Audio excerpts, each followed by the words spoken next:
আমি এমনি ছেড়ে দিই। কি করবো, ওরা তো গায়ে হাতও তুলতে পারি না। আমি নারী নির্যাতনে মামলা দিই।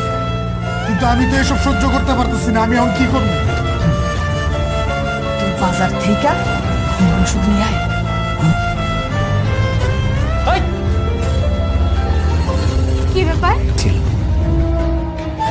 বিশ্বাস করো, আমি তো কিছুই জানি না। আমি তো ঘুমিয়েছিলাম, আমি জানি না আমার গায়ে কখন হাত দিয়েছে। এই মায়ারে ডিভোর্স দিবি। এই মায়ের চরিত্র ভালো না। গতকাল রাইতে আমার ধর্ষণ করা হয়েছে। আমি একটা ধর্ষিতা।